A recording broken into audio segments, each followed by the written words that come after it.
Guys, this is Ritu and welcome to teaching and learning. Guys, आज की video हमारी BEd first year की book contemporary India and education से related है। मैंने आपको पहले की वीडियो में कहा था कि मैं आने वाले टाइम में एक वीडियो लेकर आऊंगी जिसमें मैं आपको वैदिक काल, बौद्ध काल और मुस्लिम काल को एक साथ समझाऊंगी, जिससे कि आपकी ये जो यूनिट है वो कम टाइम में अच्छे से प्रिपेयर हो जाएगी। तो आज की वीडियो में गाइस हम इन तीनों ही कालों को एक साथ समझेंगे। इस वीडियो को देखने के बाद अब इस यूनिट में से चाहे लॉन्ग क्वेश्चन आए, शॉर्ट आए, डिफरेंस वाला क्वेश्चन आए या वेरी शॉर्ट आए, आप उसे अच्छे से अटेम्प्ट कर लोगे। तो गाइज वीडियो आपके लिए काफी हेल्पफुल है, वीडियो को लास्ट तक और फुल जरूर देखिएगा। और वीडियो अगर आप लोगों को पसंद आए तो प्लीज वीडियो को लाइक जरूर कीजिएगा। और जो भी चैनल पर नए हैं, जिन्होंने अभी तक चैनल सब्सक्राइब नहीं किया है, वो चैनल को सब्सक्राइब कर कर बेल आइकन को जरूर हिट कर दे, जिससे कि हमारी आने वाली वीडियो का नोटिफिकेशन उनको टाइम से मिलता रहे। तो चलिए गाइज, फिर आज की वीडियो हम स्टार्ट कर लेते हैं।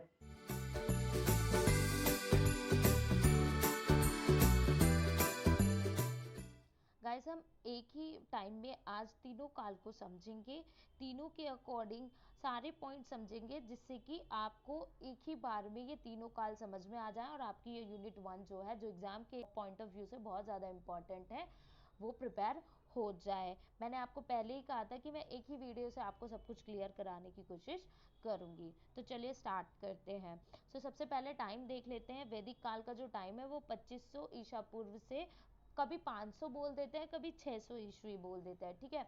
फिर बौद्धिक काल का क्या है, 500 ईस्वी से 1200 ईस्वी। मुस्लिम काल का 1200 से 1700 ईस्वी। और तीनों काल में जो शिक्षा की प्रणाली थी वो मौखिक थी, लिखित कहीं भी नहीं थी। उस टाइम पे बोलने के द्वारा ही शिक्षा सभी को प्रदान की जाती थी। अब देख लेते हैं वैदिक काल में शिक्षा का क्या अर्थ है। गाइस, वैदिक काल में वेदों के माध्यम से हम जो ज्ञान प्राप्त करते थे वही सब शिक्षा होती थी। बौद्ध काल में शिक्षा का उद्देश्य व्यक्तियों को संसार के दुखों से छुटकारा दिलाना था। तो वही उन्होंने, उस ज्ञान को उन्होंने सच्चा ज्ञान माना है, जिसके माध्यम से व्यक्ति अपने संसारिक दुखों से छुटकारा पाए। और ये जो सच्चा ज्ञान है वो शिक्षा ही है, क्योंकि ये मानते थे कि केवल शिक्षा के माध्यम से ही हम ऐसा कर सकते हैं। मुस्लिम काल में शिक्षा जो थी वो ज्ञान का पर्याय समझी जाती थी, और उनके अकॉर्डिंग मकतब और मदरसों में वो जो कुछ भी ज्ञान बच्चों को देते थे वो सभी शिक्षा थी, ठीक है। अब देख लेते हैं तीनों काल में शिक्षा प्रणाली के मूल लक्षण, जिसमें ए पॉइंट है प्रशासन एवं वित्त, यानी कि उस टाइम पे शिक्षा का एडमिनिस्ट्रेशन पावर किसके हाथ में था, और शिक्षा के लिए वित्त यानी कि पैसे कहाँ से आते थे। तो वैदिक काल में गाइज जो शिक्षा थी वो राज्य के नियंत्रण से मुक्त थी, यानी कि गुरुकुल के गुरु ही शिक्षा की व्यवस्था करते थे। बाकी और कोई भी शिक्षा से रिलेटेड कोई भी कार्य नहीं करता था, सिर्फ गुरुकुल के गुरु ही शिक्षा से रिलेटेड कार्य करते थे। सेकंड पॉइंट है कि उस समय शिक्षा जो थी वो निःशुल्क होती थी, चाहे शिक्षा प्रारंभिक हो या उच्च स्तर की हो। वैदिक काल में, वैदिक काल में शिक्षा व्यवस्था के लिए पैसे कहाँ से आते थे, दान से मिलते थे, यानी कि जो भी राजा महाराजा गुरुओं को गुरुकुल के लिए दान देते थे उसी से शिक्षा की व्यवस्था होती थी।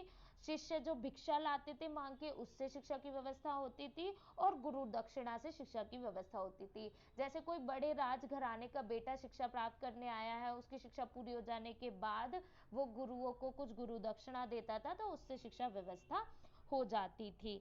नेक्स्ट, बौद्धिक काल में शिक्षा की व्यवस्था कैसी थी। बौद्धिक काल में जो शिक्षा थी उसको बौद्ध संघ के द्वारा कंट्रोल किया जाता था, ठीक है। वहां पर शासन शिक्षा को कंट्रोल नहीं करते थे। देन आ जाता है नेक्स्ट पॉइंट, बौद्ध काल में जो संस्थाएं थी उनको शासन के द्वारा सहायता दी जाती थी पैसे की, जिससे कि शिक्षा की व्यवस्था की जा सके। देन नेक्स्ट है, बौद्ध काल में जो शिक्षा थी वो प्राथमिक स्तर की तो निःशुल्क थी, यानी कि प्राइमरी लेवल पे फ्री थी और सेकेंडरी लेवल पर शुल्क लिया जाता था। मुस्लिम काल में शिक्षा को राज्य इनडायरेक्ट वे में नियंत्रित करते थे। वो कैसे, क्योंकि शिक्षा की व्यवस्था के लिए जो पैसे थे वो राज्य ही देता था। तो वो उसी के आधार पर शिक्षा को नियंत्रित करते थे। थर्ड पॉइंट में आप देख भी रहे हैं कि आय का स्रोत राज्य द्वारा सहायता। देन सेकंड पॉइंट ये है कि मुस्लिम काल में भी जो शिक्षा होती थी वो निशुल्क होती थी। तो केवल बौद्ध काल में जो शिक्षा थी उसमें पैसे लगते थे, वो भी सेकेंडरी एजुकेशन में। प्राइमरी एजुकेशन पे वो भी फ्री थी। चलिए अब नेक्स्ट पॉइंट देख लेते हैं। तो गाइज ये शिक्षा प्रणाली के मूल लक्षण का बी पॉइंट है, संरचना एवं संगठन। यानी कि उस टाइम पे जो शिक्षा थी उसकी संरचना कैसी थी, कितने स्तर थे। तो वैदिक काल में शिक्षा के 2 स्तर थे, प्रारंभिक शिक्षा और उच्च शिक्षा। बौद्ध काल में 3 थे, प्रारंभिक शिक्षा, उच्च शिक्षा, भिक्षुक शिक्षा। अगर किसी ने उच्च शिक्षा जो है वो पूरी कर ली है और वो भिक्षुक बनना चाहता है तो वो बन सकता था। हर किसी पे भिक्षुक शिक्षा को थोपा नहीं जाता था, अपनी मर्जी से अगर कोई बनना चाहता था तो उसे शिक्षा दी जाती थी। और भिक्षुक शिक्षा में आपको संसारिक चीजों से बिल्कुल दूर रहना होता था। देन आ जाता है मुस्लिम काल। मुस्लिम काल में शिक्षा जो थी वो 2 तरीके की होती थी, प्रारंभिक शिक्षा जो मकतबों में दी जाती थी और उच्च शिक्षा जो मदरसों में दी जाती थी। अब हम देख लेते हैं इनके उद्देश्य, यानी कि वैदिक काल में शिक्षा का क्या उद्देश्य था। तो गैस वैदिक काल में शिक्षा का उद्देश्य था ईश्वर की भक्ति बच्चों के अंदर जगाना, धार्मिक भावना बच्चों के अंदर जगाना, जिससे कि वो ईश्वर की तरफ जो है ज्यादा अट्रैक्ट हो, इस सांसारिक चीजों से दूर रहे। उनके अंदर चित्त वृत्तियों का निरोध करना। चित्त वृत्तियों से मतलब वही है कि भौतिक संसार की जो ऐसी चीजें हैं जो उन्हें भौतिक संसार की तरफ अट्रैक्ट करती हैं उनसे दूर रखना। इसीलिए वहां पे जो गुरुकुल होते थे वो नगर के शोरगोल से दूर होते थे, प्रकृति की गोद में। उनके चरित्र का अच्छा निर्माण करना, चरित्र के निर्माण से आप मतलब समझते ही हो व्यक्तित्व का निर्माण करना। जब किसी का चरित्र अच्छा होगा तो व्यक्तित्व अपने आप ही धीरे धीरे अच्छा होता जाता है। उनके अंदर नागरिक और सामाजिक कर्तव्यों को पालन करने की भावना का विकास करना है। यानी कि जो समाज में सामाजिक कर्तव्य चल रहे हैं, नागरिकों के जो कर्तव्य हैं उनको वो पूरी तरीके से निभाएं और उनका पालन करें, उनके विरुद्ध ना जाए, ऐसी भावना उनमें पैदा करना है। राष्ट्र की संस्कृति का संरक्षण करना और उसका प्रचार करना है। यानी कि उस टाइम पे मौखिक शिक्षा दी जाती थी, तो एक दूसरे, आज मैंने जो किसी को शिक्षा दी है कल वो किसी और को दे, और उसने जिसे दिया वो किसी और को दे। इस तरीके से संस्कृति और शिक्षा का हस्तांतरण करना है, संस्कृति को संरक्षित करना है। और बच्चों को उस टाइम पे व्यवसायिक शिक्षा दी जाती थी, जिससे कि वो शिक्षा प्राप्त होने के बाद अपने जीवन का यापन कर सके।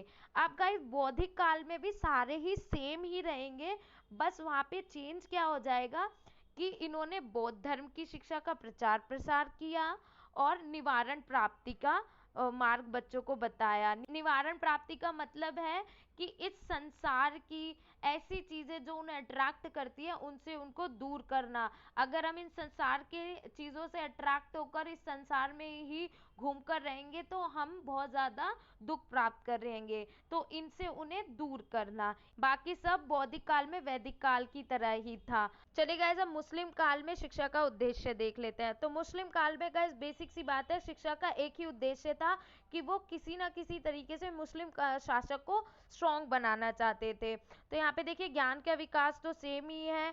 देन आ जाता है इस्लाम धर्म का प्रचार प्रसार। इस्लाम धर्म का प्रचार प्रसार करना इनका सबसे बड़ा उद्देश्य था। इसके लिए वो मस्जिद, मकतब और मदरसों आदि की स्थापना कर रहे थे, जिससे कि वो बच्चों को इस्लाम धर्म की शिक्षा दे और बच्चों से आगे प्रसार प्रचार करे। नैतिक विकास सब में सेम ही है, चरित्र का विकास सब में सेम ही है। शासन के प्रति वफादारी करना ये भी इनका परम उद्देश्य था। ये सभी बच्चों को शिक्षा प्रदान कर रहे थे, ज्यादा से ज्यादा मस्जिद, मकतब, मदरसे खोल रहे थे और बच्चों को ये शिक्षा दे रहे थे कि उन्हें इस्लाम धर्म के प्रति मतलब वफादार रहना है।